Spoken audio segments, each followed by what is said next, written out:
Hey guys, it's Sarah here, and today I'm going to be doing the first video in my new puppy series. I'm just going to do a couple of videos on what you'll need for a puppy and everything you need to know about getting a puppy. Me personally, I don't have a puppy, but I really want one. So if you already own a puppy and you have any tips or whatever that I didn't cover in this video, just tell me about them, okay? So I also have my little book with me. It's the Animal Planet Puppy Training and Care. It's really good. It has lots of information in it. And it's good if you don't know about like all the stuff you need for your puppy. And another thing to think about when you're buying a puppy is you're going to have to spend a lot of money on your puppy. You'll need a bunch of equipment along with daily feeding and vet bills and stuff.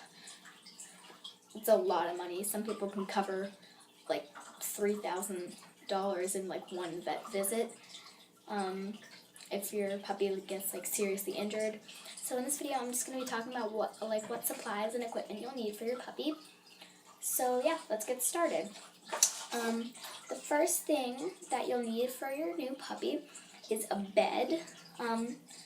So beds aren't really like essential, like you need to have them, but it's just something nice for your puppy to like lay down in, like if you don't want to put him in this crate or something, and if you don't know what that is, I'll cover it in a later part of this video. So you could just have a bed, you know, just for him to lay down if you don't want to like lock him up and not let him go anywhere, but beds are nice things to have. And one essential thing is having a collar. Now, I'm pretty sure you know what a collar is. It's the thing that goes around the dog's neck and it carries their identification tags. So collars are really important.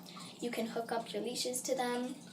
And if you're at the dog park and you have another dog there that looks just like your dog, or you need to grab him real quick and he doesn't have a leash on, it helps you like identify him from other puppies and helps you grab him real quick if you don't want to like, if you're like busy with all your feet or like you have like too many things in your hand and you can't like get a leash or whatever and you just want to hold him back, that's a good thing to have. And the next thing you'll need is a crate. Crates are essential to house training. You'll need a crate. They run a little expensive, but it's something that you must have. I know some people say, oh, it's inhumane to keep your dog in a cage. Like, oh my God, I would never put my dog in a cage. It's so cruel. No, it's essential to house training. And another thing you want to think about is a lot of people use their crates for punishment for their dogs, but their crate is supposed to serve an important purpose. If they learn, oh, whenever I do something bad, I have to go in my crate, they learn to hate their crate.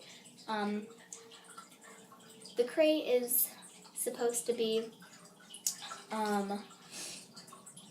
it is really important to have it. Like when you can't keep like an eye on him or watch him like all the time.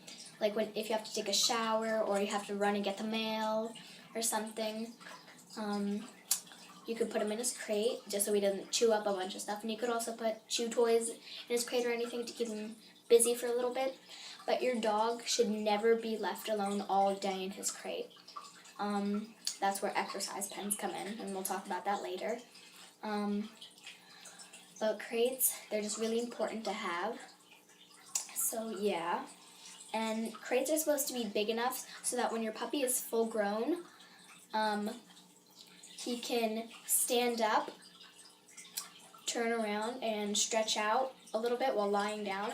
But if you get one too big, it kind of defeats the purpose of having like a safe den, because when dogs were in the wild, when they weren't domesticated, they slept in dens like wolves and stuff. So they just have to have a secure little thing. And you have like plastic kennels and wire kennels, whatever you like. And some come with divider panels, so if you get one of the large breeds, they start out kind of small, but they grow really, really rapidly. So you don't want to have to keep on buying new crates and new crates. So you could just put the divider panel, and as it grows, you can move the divider panel back until you can take it out completely. So that's a good thing to have. And another essential thing you'll need to have for your dog is food and water bowls. I'm pretty sure everyone knows what that is.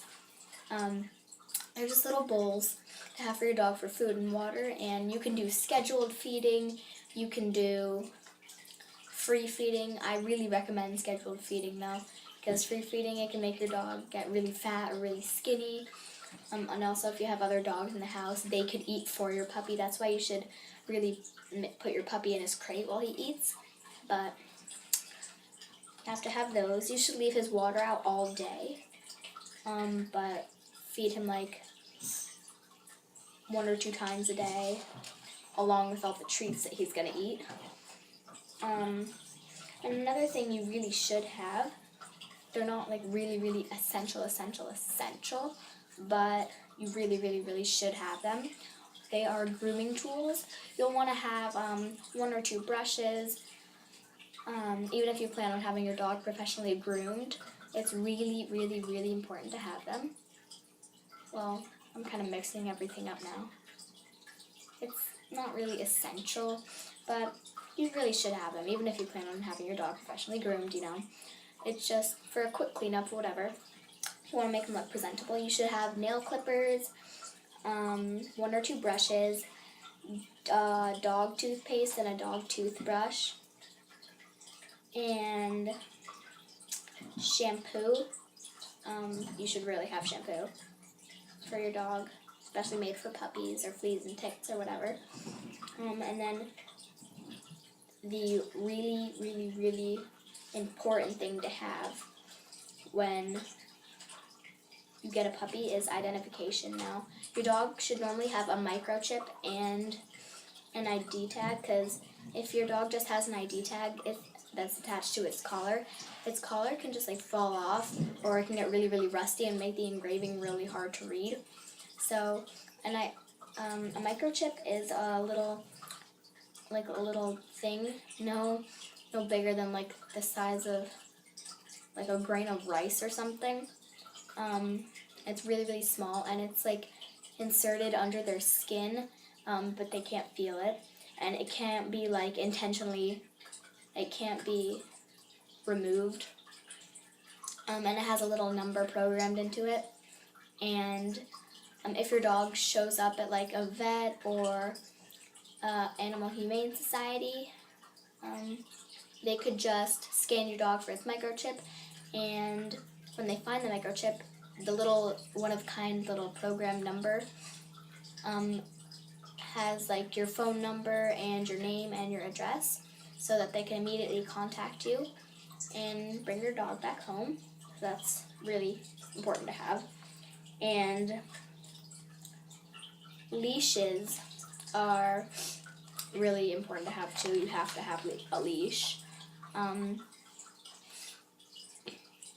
For taking your dog out on daily walks, taking them out to potty, training, housebreaking even. Just like collars, you can always make like them match. Like if you go to Petco or PetSmart, me personally, I don't like PetSmart because I have a cat, and I just don't like PetSmart. I prefer Petco. So when you're choosing a leash, you could make it match your collar, or because nylon, it comes in every color of the rainbow, lots of designs and stuff. But if you're going to have a big, big, big, strong dog, you really should have a leather one, because leather comes in fun designs too. Like you'd have it braided, rolled, or flat, or whatever. And it becomes more like bendy and soft, bendable and soft the more you use it. So that's good to have for big, strong dogs. And also harnesses. Harnesses don't really, a lot of people get the idea that harnesses stop their dog from pulling. It really doesn't, but it takes the pressure off of their throat and their trachea. And it puts it more on their chest, because if you have a really strong dog that pulls a lot, like I know Huskies pull a lot because they just love to run and run and run. That's why they need a big environment. It can really mess up their throat. Apparently, I'm wearing a collar too because I'm pointing to my throat. Sorry. Wow, that was loud. Sorry. So it just takes the pressure off their neck so they don't choke or anything. And another thing that you really must have is toys. Getting a puppy is just like having a child. You need to have toys for them to chew on, because if they don't have toys to chew on, their chew toys will probably become your designer leather purse, or your new shoes, or your mattress, or your couch, or your bed, or your walls, even your doors could get chewed up, like your table legs and stuff. My aunt used to have a dog. He was great, but then he sadly passed away, and she got another dog, but he would like chew everything. They didn't give him a lot of toys, so he would chew everything in sight. So it's always really important to have toys, and you can never have too many toys. But you don't want to leave all your toys out, so he gets bored with them. Stash a couple away, and then surprise him with a new one every once in a while. And another thing that would be good to have if you're going to be out for like a long time, like until dinner time when you get home, like I do. Like my dad, he works really late, so when we come home, it's like already dark out sometimes, like during daylight savings or whatever. So exercise pens and baby gates, they're really good to have if you have situations like that. The exercise pens, you could just put like a little pen in a certain area and put his crate in there, and he could just have access to his crate to sleep. But you could also put some food in there and some toys in there to keep him busy and happy, and a potty pad in there so he can pee and stuff. And baby gates, they give him a little more like space indoors. Like when you have a new baby, you could put insert them in let's say your kitchen area, and he could just run around the kitchen, but not anywhere else in the house. And if you have an extra room, it's really good to put it up there in there, because it could be his designated area or whatever, where he doesn't have a free run of the house. So yeah, that's another thing great to have. And obviously you need food and food bins if you want, and treats. But thanks for watching my first video in my new puppy series. Thanks for watching. Bye.